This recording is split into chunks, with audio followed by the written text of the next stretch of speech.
But yeah, do put in where you're calling from, whether you're a new or returning visitor, a seasoned veteran, or a first-time attendee to one of our Ask the Analyst sessions.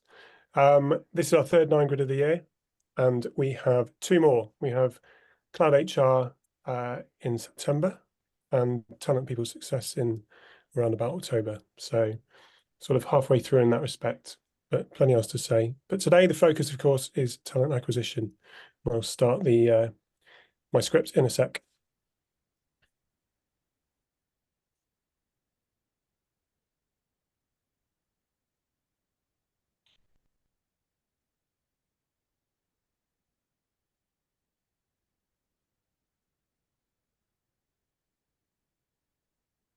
We could also talk about football, by the way, which is starting on Friday, but weather is fine too. So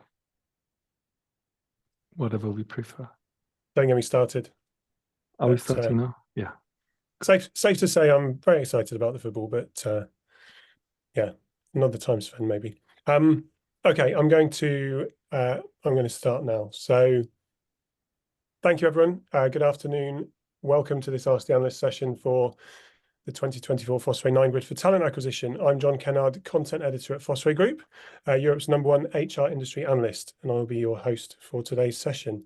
Founded in 1996, Fosway provides an in-depth corporate research on next-gen HR talent and learning practices. We provide analyst and advisory services to more than 3,000 European and international headquartered multinationals and corporates, as well as independent vendor research and EMEA market commentary.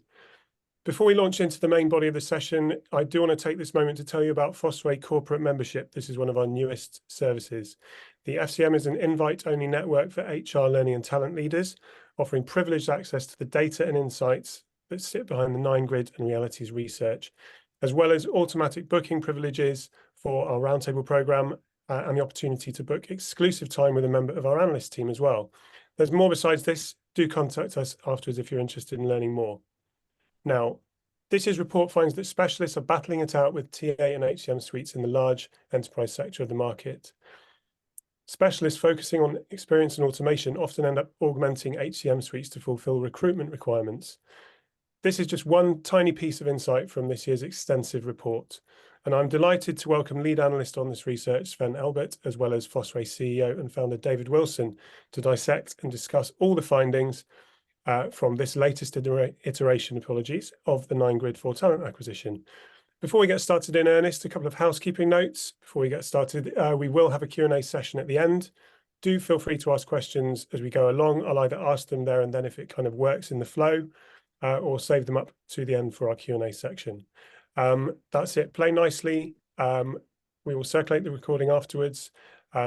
With that, it just leaves me to move to David to tell us a little bit about the 9 grid process. David, over to you. Thanks, John, and welcome to everybody from me as well. Before we go through the 9 grid and try and answer your questions, it's always worth us spending a few minutes just covering off, I guess, some of the background behind it. In particular, you know, where does the 9 grid come from? What's the research process? Who gets included, and so on. I think the key thing, and I do this all the time, so apologies if you've heard it before. I mean, the 9 grid process is that the TA is our newest 9 grid in some ways. But it's now, what, 5-6 years old, something like that, in terms of its derivation and evolution. It constantly evolves all the time. The input process is very, very extensive. It comes, you know, we spend a lot of time getting input from our corporate research network, from our public research process, obviously any corporate inquiry work that we do, and private advisory work where we get asked for input. And then that's then each year complemented by a huge vendor and customer reference research process as well, where we go through a structured data capture process. Do briefings, demonstrations, etc., customer referencing activity, and so on, plus obviously things like industry events and user conferences. And each year, the analysis that's behind this, including the functional analysis, is zero-based. So we rebuild it from scratch each time. The vendors included in 9 grid are really based on relevance to our target audience, which is, you know, sort of EMEA headquartered enterprise organizations, typically, or the EMEA end of global companies. The vendors that are included are based on, who's actively in use within that particularly corporate research network population, who's in consideration. In other words, who are they looking at, considering as part of that buying process, maybe. And also some innovative companies that Fosway believes have the ability to scale up and become effectively part of the parts 1 or 2 in the list above. This is definitely not a pay for play. Vendors can't buy their way onto the 9 grid, but they also can't decline to be included either. The decision about who goes is based on the decision of the analyst concerned, in other words, Sven in this case. The primary view that we have, and obviously we're synthesizing together a huge iceberg of data, I suppose, if that's the right metaphor to use when we're talking about that, from all these different sources. But the primary view really is shaped by what customers say. This is, for us, is always the most critical element of the process. We use the vendor input for cross-validation, particularly obviously around understanding areas of new capability, acquisitions, new functionality that they're offering, and so on. We also use that to deepen insight around things like roadmap and things that might contribute to things like trajectory ratings and so on. But as I said, the overall balance of the decision is really based on what customers say. And like everything else, I mean, everybody looks at the actual 9 grid themselves. One of the things we always emphasize is around really reading the commentary behind it. In other words, read the report. The market and solution trends sections particularly provide a lot of context, some of which we'll probably touch on today, around what we see going on in the market and how that is impacting the both corporate buyers, but also obviously in terms of vendor trajectories and activity as well. So I always recommend you download and read the full reports. We'll provide a link for this obviously at the end of the session. So Sven, over to you, I think. Yes, thank you, David. Hello, everybody. Good afternoon or good morning, wherever you might be. Good evening from Germany.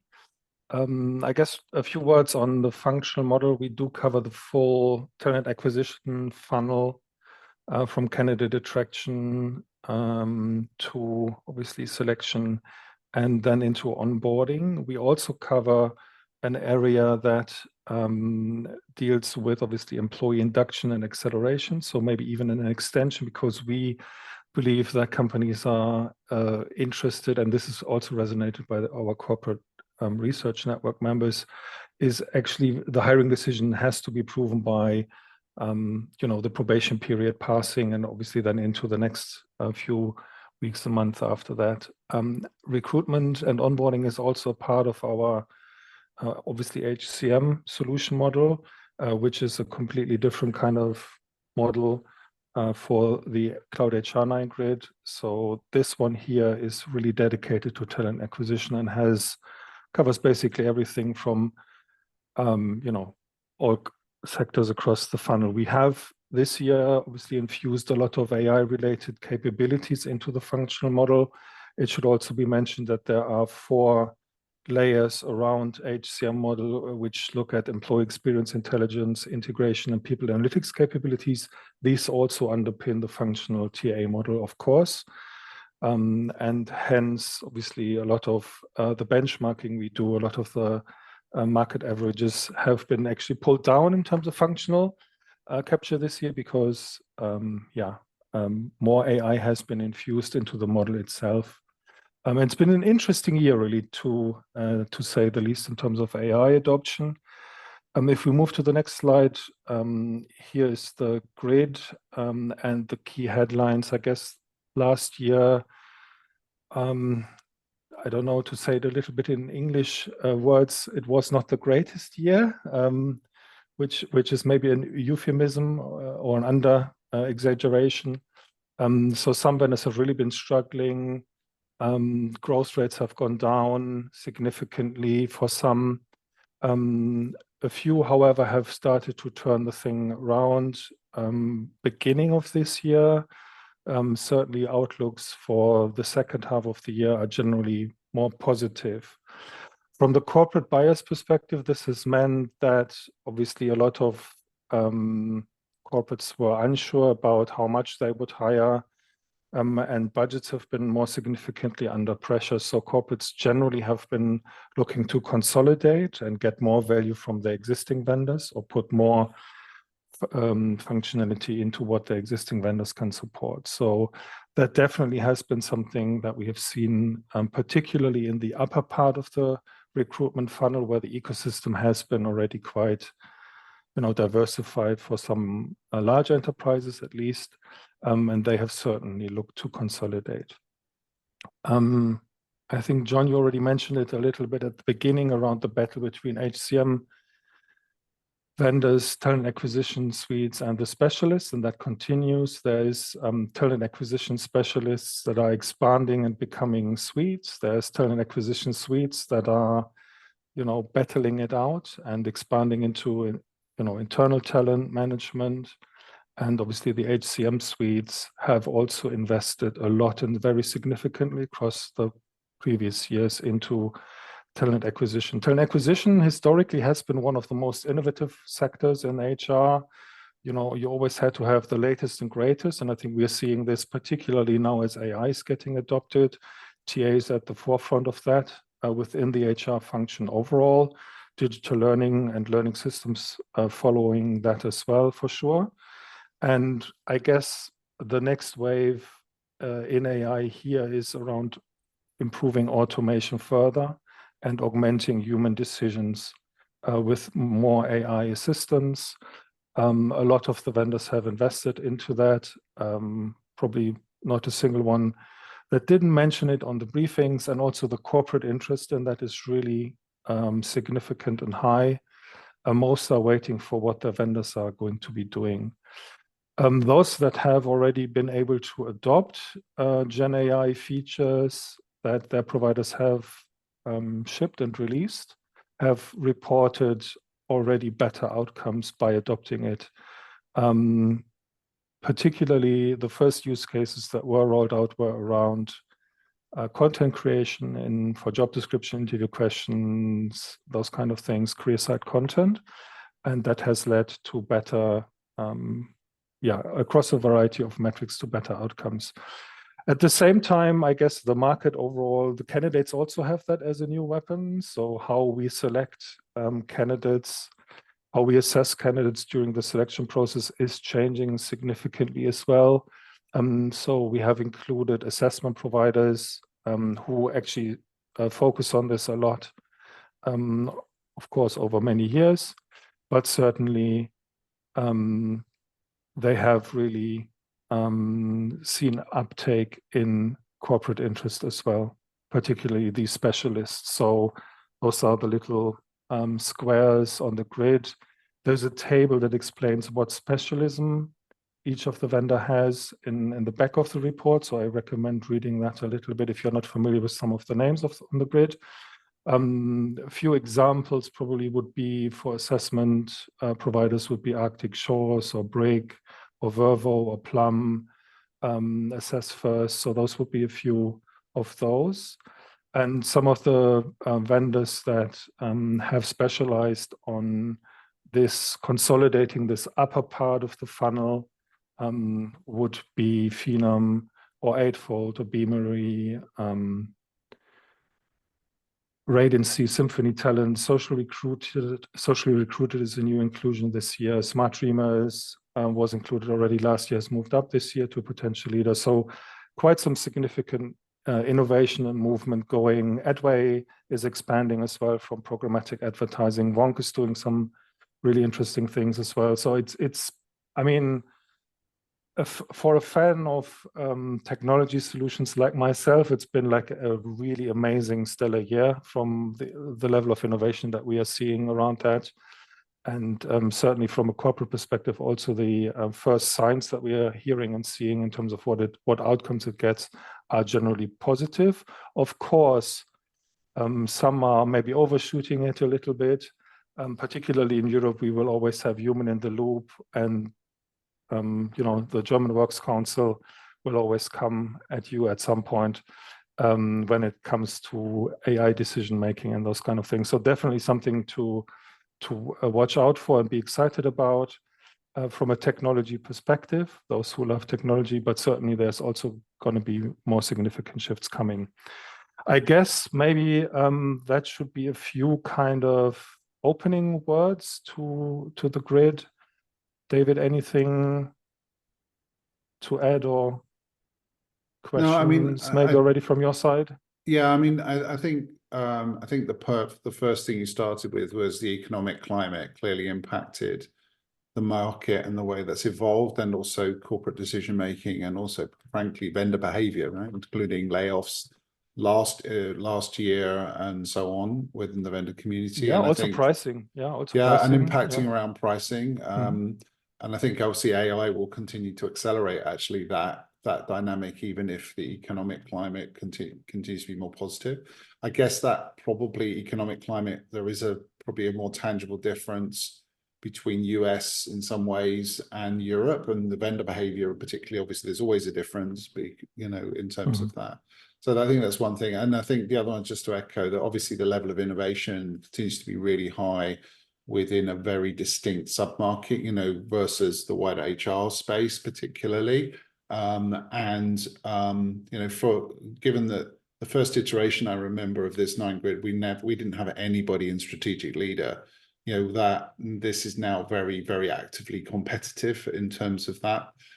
And also, unlike maybe in what we now call talent and people success, where it's very dominated by specialists, this has a very strong presence of both the suites and the specialists within it as well. So I think it's been a very interesting year, and definitely a lot of progress in some areas, as well as some vendors having to consolidate and retrench in others. Yeah, and I guess we are all trying to look top right, but as remember, the 9-grid has value in every zone. So that's obviously really important to mention.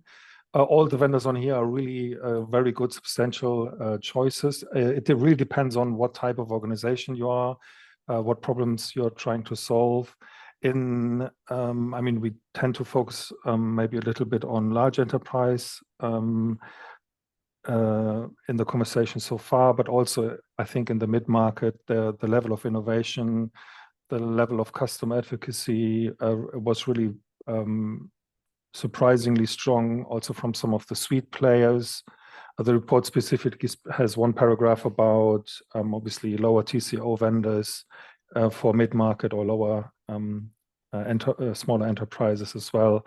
So definitely where a lot of value is being generated by these suites, and they're helping to really crack some really substantial problems for the corporates.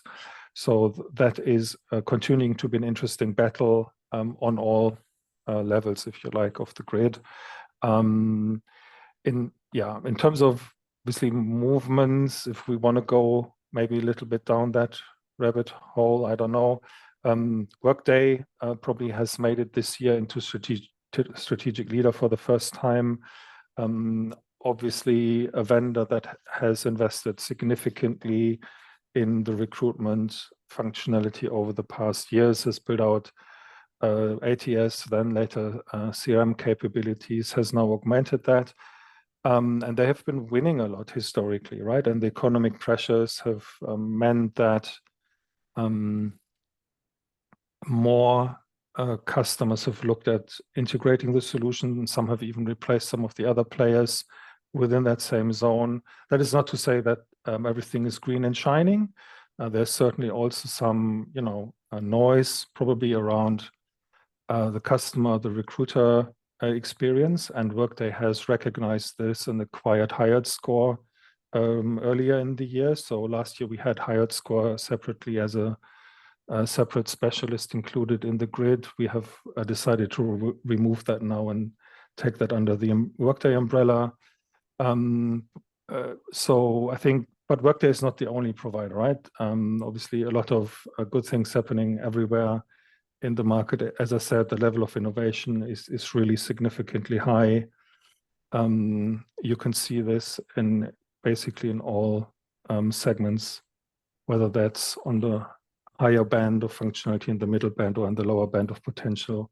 All of the vendors are inducing AI capabilities. Some are faster than others.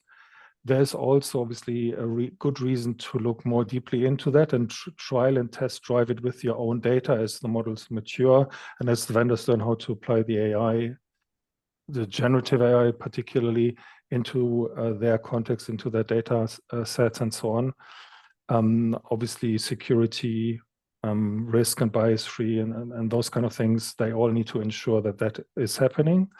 And also from a corporate perspective, we have seen greater maturity in now being able to buy and acquire these solutions. So bringing together IT, HR, legal teams to make those evaluations on an AI heavy system and a selection of that, I guess. In terms of specialisms, we have included obviously a lot of skills and talent intelligence specialists. We've included a lot of vendors who cover this upper part of the funnel very well and very consistently. And we have also included quite a few assessment providers because we feel that those are the specialisms that have seen the most significant corporate interest and also will play a significant role moving into the future. I mean, there's other specialisms, of course, that we haven't included yet, but I think these are the for where the market is headed, the deciding ones at the moment. Should we open it up for questions, John? Do you want to? Sure. Should we maybe look into the chat and see if any other Let's questions? do it. Yes, just to reiterate, do get your questions in the chat for both Sven and David. We often get sort of generalized questions in about the 9 grid and the process, which David usually fields, and then obviously Sven leading on this particular 9 grid. Anyway, our first question from Chris, who asks, I'm interested in the demarcation of scope. Should TA not include non-employees, for example, talent pools like TalentNet, WorkLlama, LiveHire, in internal marketplaces such as Gloat, Fuel 50? Sven, would you like to take that one first? Yeah, so obviously a lot of vendors have capability in this space, some of which are also included on the grid. We haven't necessarily embedded external into the functional model as such, but we do look at it for sure. And it's increasingly becoming also a driver for corporate decision making. Some of the specialist providers obviously have significantly invested into contingent, into part-time, those kind of things. You can, do relatively well already with the TA suite. You need some rate card functionality, those kind of things. When you then get into more specialized systems that have greater functionality in that area. And with regard to internal mobility, that is definitely also an area where many vendors have invested more significantly into that space, particularly because recruiters obviously are oftentimes involved into those decisions internally as well. And historically, a lot of the TA providers have maybe helped build out the career pages, the internal career pages. Not to say that these are internal marketplace solutions, but certainly some of the vendors and providers have evolved their solutions and upped their game in that space in particular. So we do track that. Internal mobility belongs really, the core of the analysis for that is actually in the talent and people success 9 grid. So some of the vendors you would also need to look at that grid if you wanted to look for a specialized solution. But also our HCM model includes obviously telemobility and all the related aspects around that as well. David, anything to add? David? No. I was going to say same. Okay, thank you. Another question from Mike. He would like to know your thoughts, he'd like to know your thoughts on how specialists compare with the suites in the strategic leader area, Sven. Yeah, so that is a very good question, Mike. We obviously do include in the grids suite and specialists. So the suite is a solution that covers a broad range, if not all, areas of the recruitment funnel, from attraction into onboarding, where specialists focus on one or two or multiple pillars, but are not used usually as the full talent acquisition suite. So there is this talent acquisition core system of record component that some of them don't support. So if you ask about the strategic leaders in particular, those are Vonk, Phenom, and Eightfold. Vonk historically is a job distribution programmatic advertising specialist. They have mainly been assessed on that, although they are also building out wider functionality and broadening the scope quite quickly. Eightfold is expanding their product scope also quite significantly. We have still included them as a specialist provider because that is currently what corporates are using the most for, to augment some of the other solutions in their HR ecosystem through their capabilities, and the same is true for Phenom. Yeah, I think that is. David, do you want to add anything to that, or? No, I think the interesting point here, which is sort of, again, visually. So remember, when you're looking at a zone, so one of the 9 zones, doesn't matter which one, positioning within the zone is based on the individual vendor trajectory. So they're not relative to each other. They're relative to what the vendor's doing themselves. So when we're looking at someone like Phenom here, what we're seeing is an acceleration of both their increasing potential in terms of the role that they're playing within the stack, particularly within, and the success they're having within large corporate entities. So in other words, we're seeing very strong customer advocacy, as well as sales momentum and sales and things like this. And so their position there is more about the acceleration of that, the delta effectively around it, and less around their absolute position. Effectively, you have to consider somebody within a zone to be materially equivalent, right? Related to obviously the thing that they do.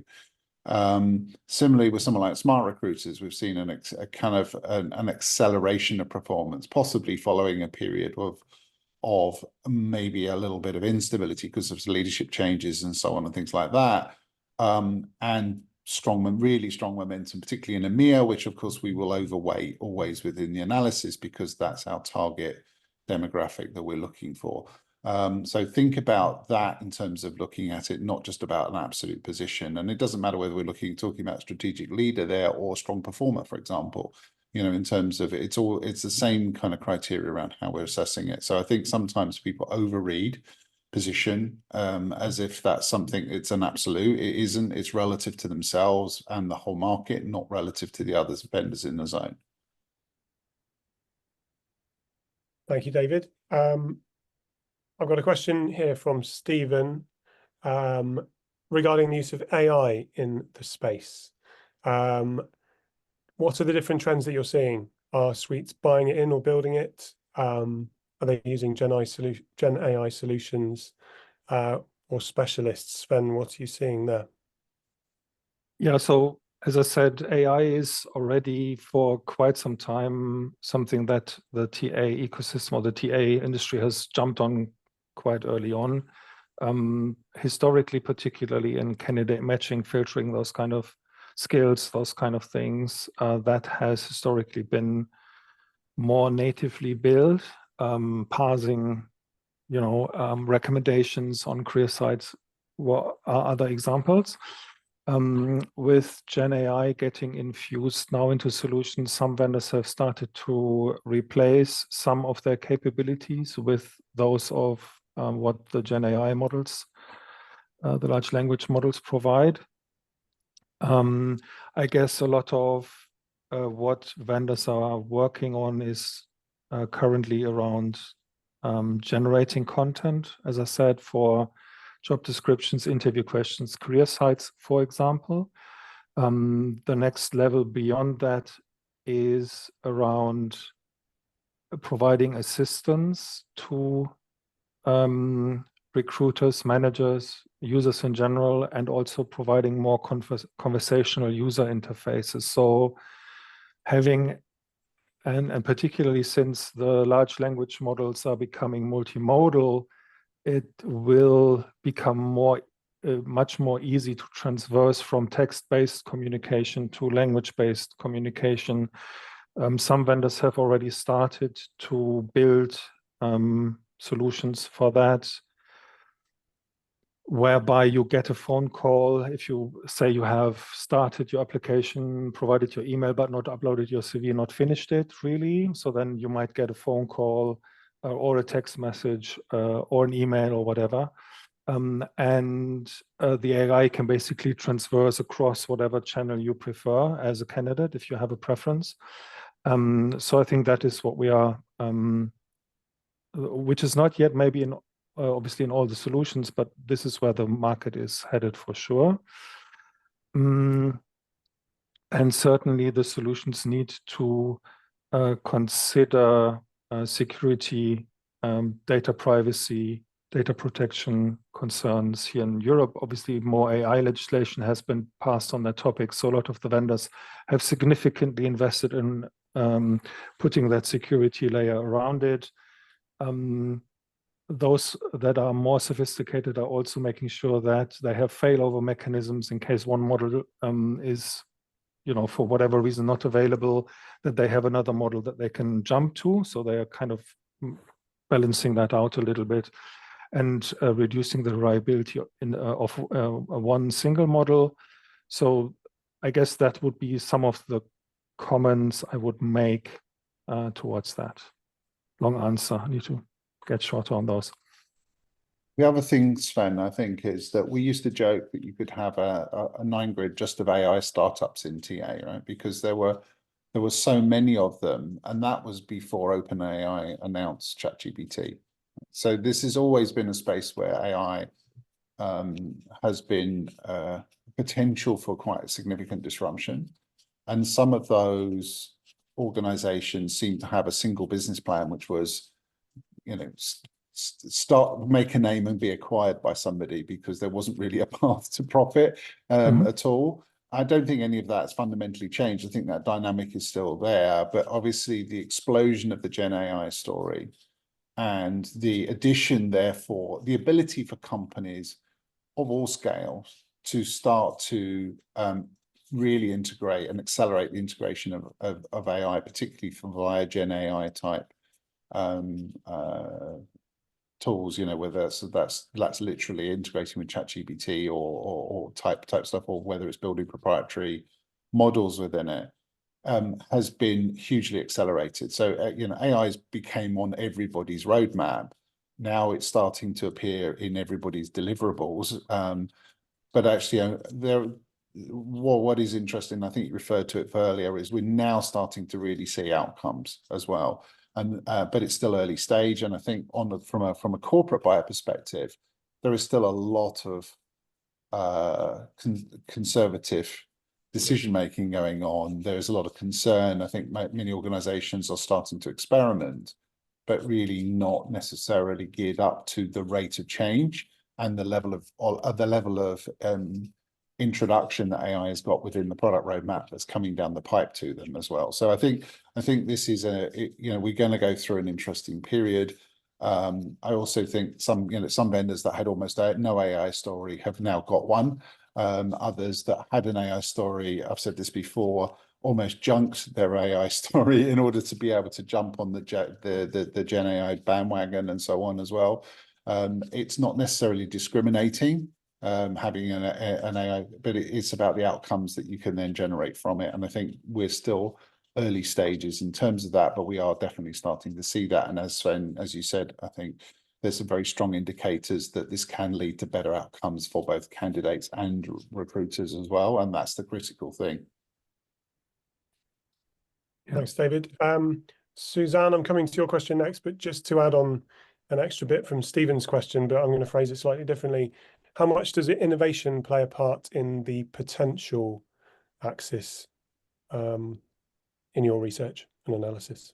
Yeah, I mean, when we're looking at potential, what we're looking at is the capability to support, and as you go up the 9 grid, increasingly large enterprise organizations. So we are looking, when we're looking at all the functional analysis we're doing, that's a part of that.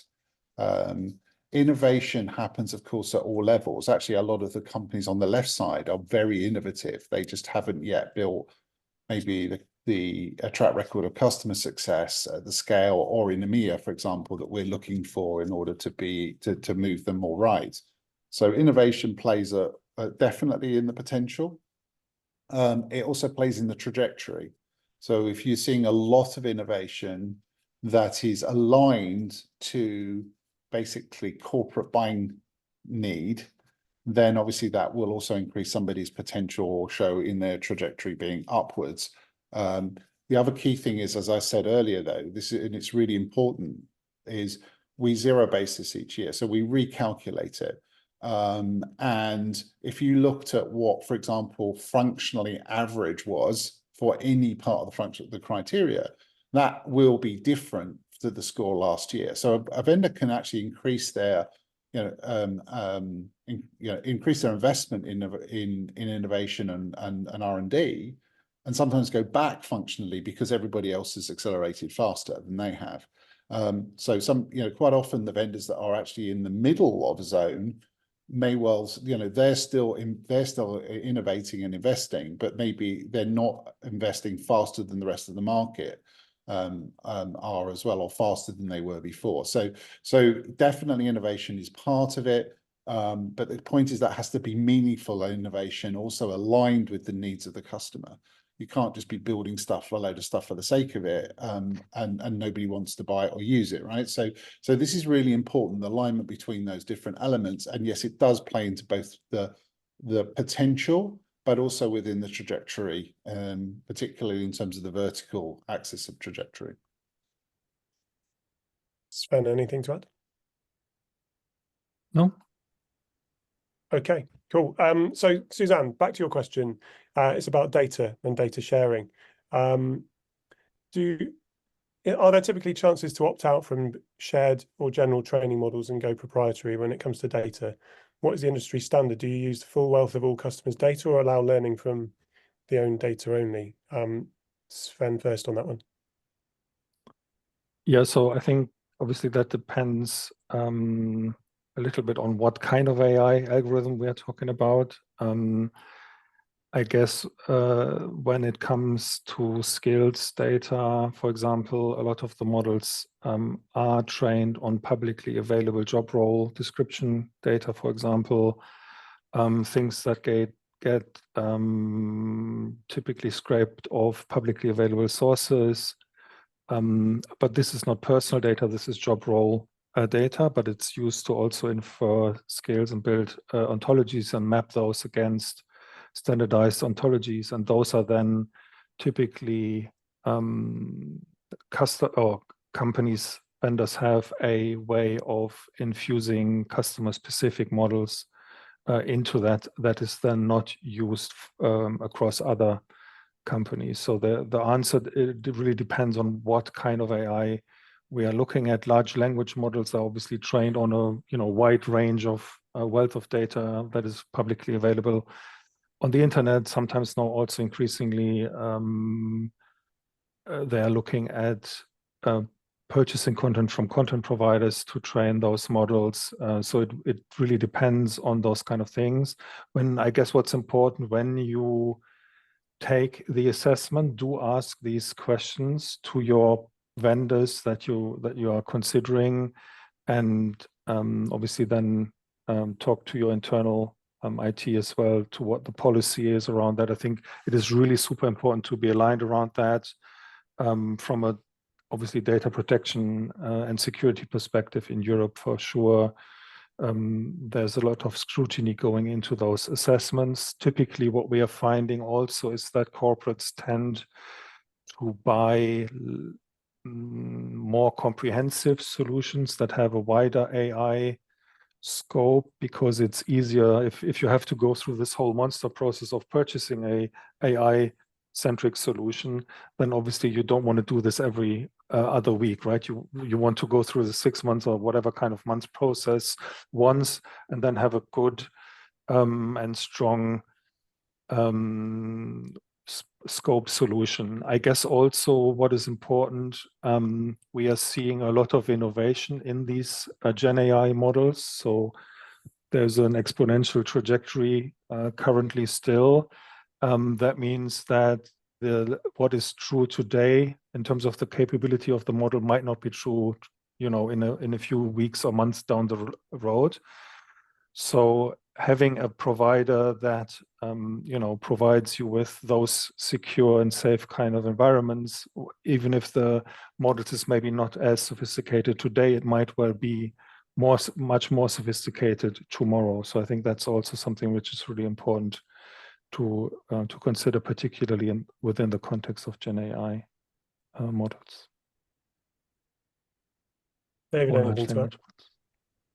No, I think the key thing here is, generic market data only gets you so far, and it doesn't necessarily is not very differentiating. And if at the end of the day this comes down to, it depends on what you're looking at. If you're looking at doing maybe the sort of 80% job around job descriptions and other things and building those, then you can use a lot of generic data to do it. If you're trying to really get down to very granular decision making and support around processes and screening and things like this, that's about fit to your organization, it's really hard to do that in the abstract using somebody else's data. So I think the synthesis of those things becomes really important.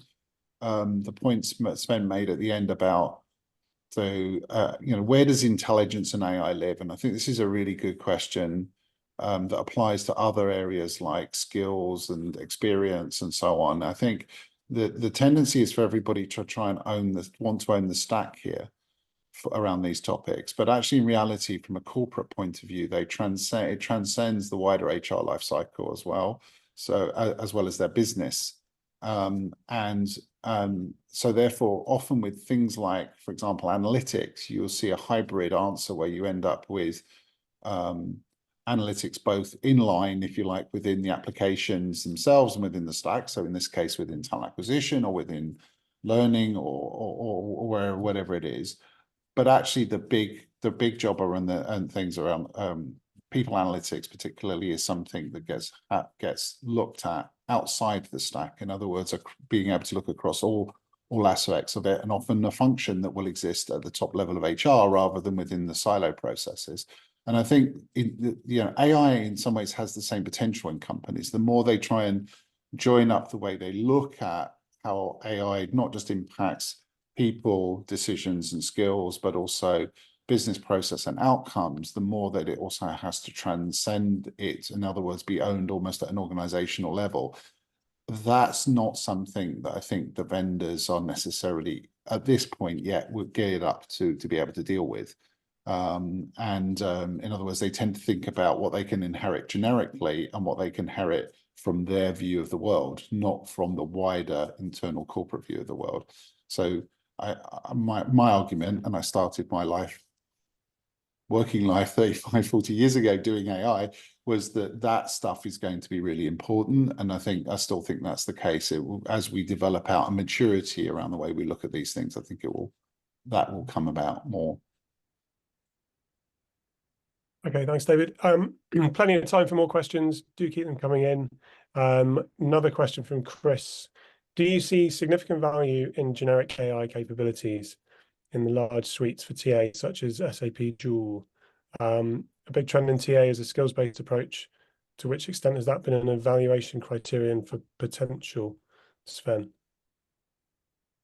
Yeah, so generic AI capabilities in the sense of an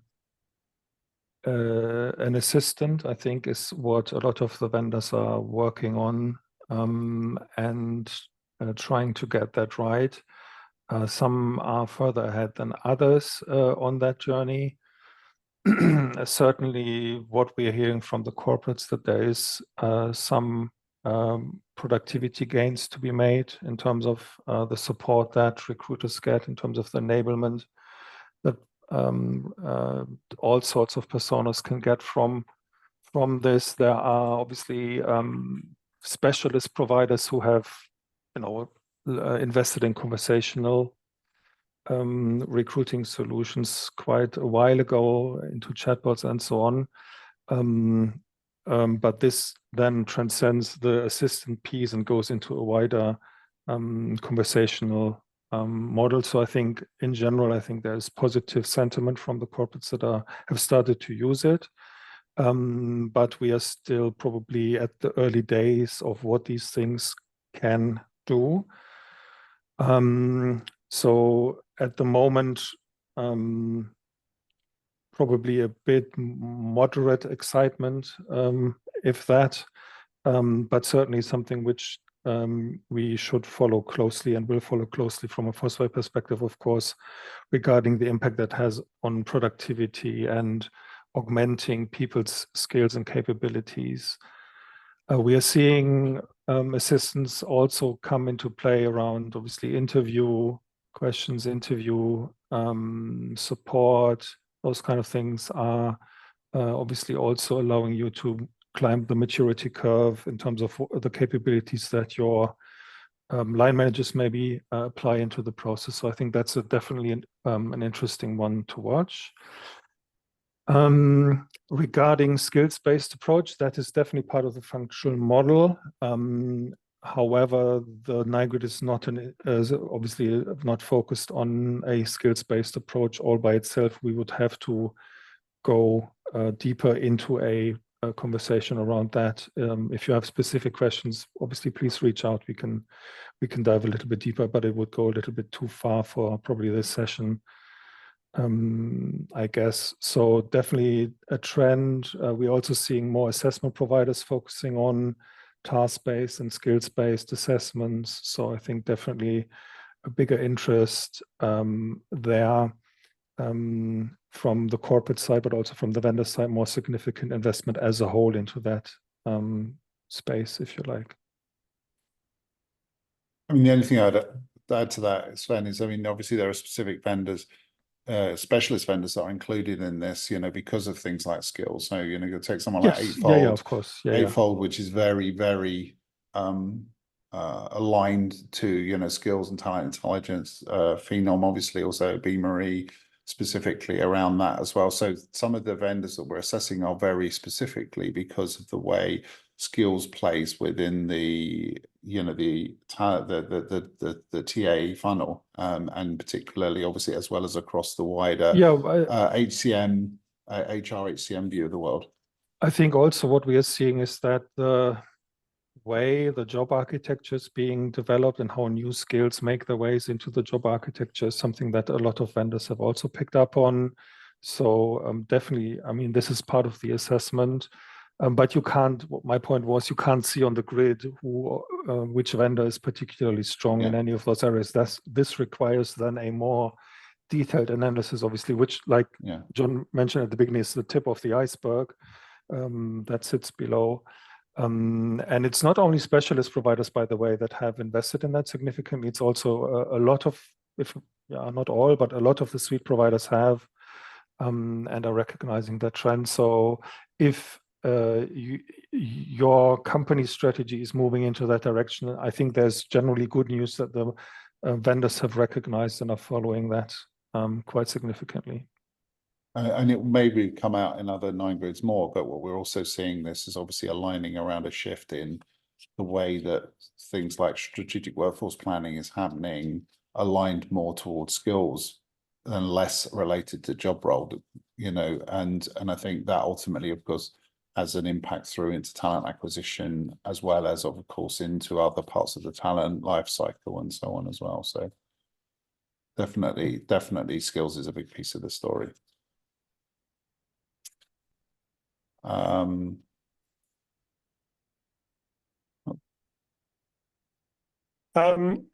Yes, I've got a question from Sebastian. This is basically asking you, Sven, if you've got time for another 9-grid in your schedule.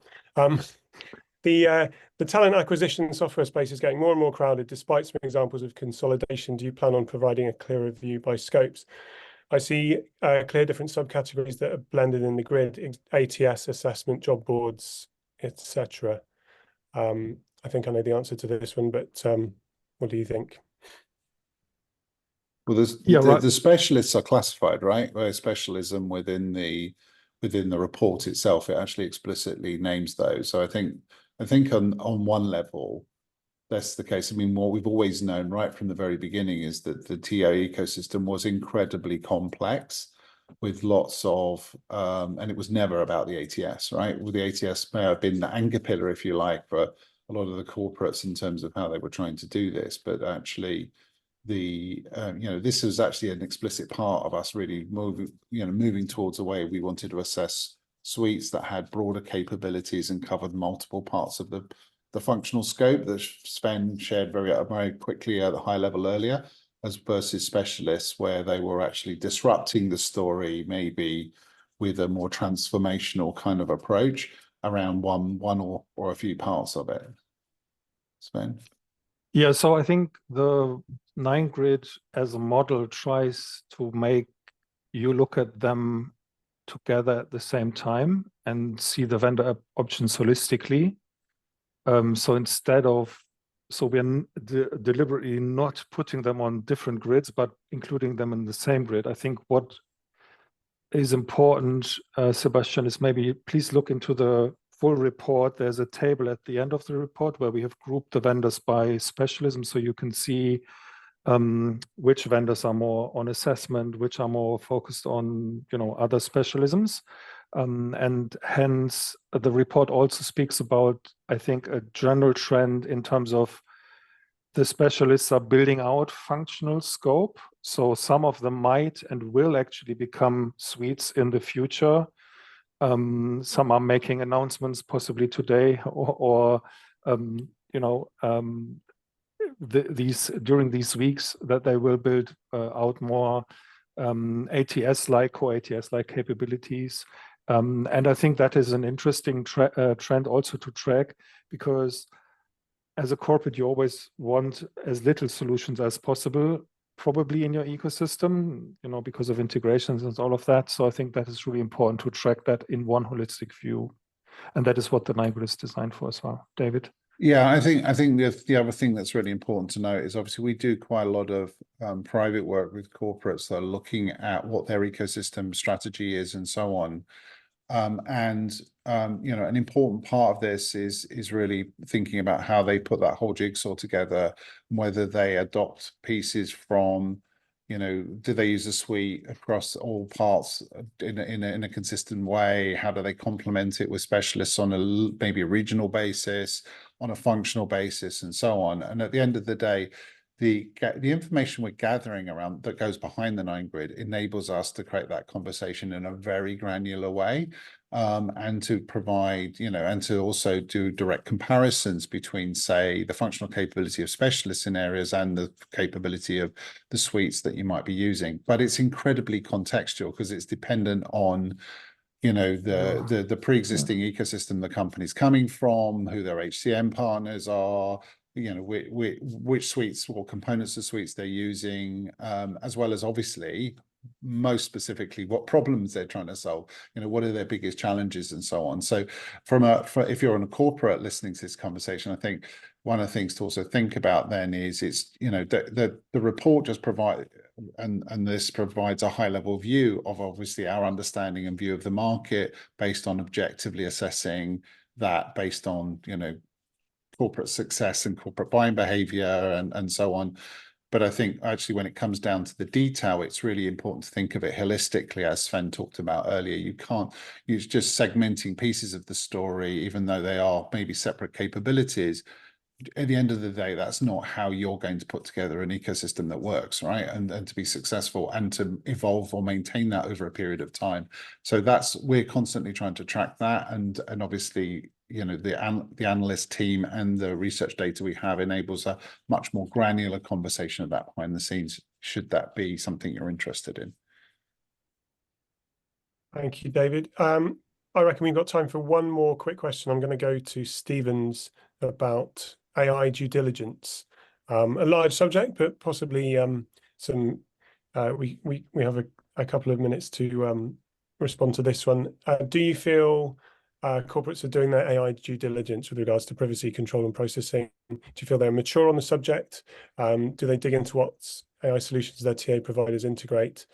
Do they care if they are black box solutions? Sven, what's your comments there? It's a learning curve that everybody is going through, and everybody is on different parts of that curve. I think we did a survey, a pulse check, I think last year sometime. There were some really concerning news from that survey, showing immaturity in large percentages of organizations. So I think it's definitely an area where currently the large corporates have put in more effort to understand what they want, what they need from providers in the space regarding control processing, data privacy, bias, all of those kind of things. It is not necessarily something that smaller organizations have matured as much yet. So I guess there is, from a vendor's perspective, it's always good to educate, to be transparent. In Europe, for sure, you have to disclose sub-data processors under the GDPR. So that is something that should be already good in common practice. Those kind of things are really important. But some care more than others. So it's probably a thing where also we need to educate the market a little bit as to what to look for, what are the things they should be looking out for. So I think that's increasingly becoming important as these tools are getting infused into many of the solutions. And I think another thing you made an explicit comment around in the report is that what that's also doing is, because they're playing catch up from a maturity point of view, sometimes that's meaning from a particularly an IT function level, that they are trying to make bigger bets, not niche bets, right? So and that potentially possibly is an advantage for the trans-process vendors, so particularly obviously the HCM vendors and so on, where there's a more strategic commitment to that organization. And I think, but at the moment they're still playing catch up. And I think one thing I was thinking of when you were talking there is it feels a bit like the early days of the cloud transition, right? Where actually most of the organizations were really seriously behind the curve in understanding what kind of securities and protections and things they wanted to be in place, and policy related to transition to cloud. And I think AI is in exactly the same point. The challenge is it's moving much faster, and therefore I think corporates have really got to step up to do this. But it's also not easy to have a blanket policy here, right? Because there's so much devil in the detail related to specific specialisms within specific process areas, and the advantages to the corporate for adopting of these could be enormous in terms of the benefits that they can have. So yeah, it's something I think that we're seeing evolve very quickly. But as you said, I think from that temperature check that we did sort of late 2023 was like way behind the curve of where they probably need to be. Okay, thanks both. That was our final question. Thank you everyone for your contributions. Just remember, the research is just the start. Join corporate membership for inside access to more detailed research, benchmark reports, everything else that you can see there. There's also Fosway's accelerated buying support to align stakeholders, validate solution strategy, and plenty else besides. Do scan the QR code on your screen right now. And two final things. There's the full report of the 9-grid for talent acquisition to read, of course, and do take part in our talent acquisition realities research, which is available now, but the window may be closing. So do look it up on site and get involved to be part of our TA realities for the 2024 cycle. That's it. Thanks to both our presenters today. We will see you next time for the next Ask the Analyst. Thank you very much.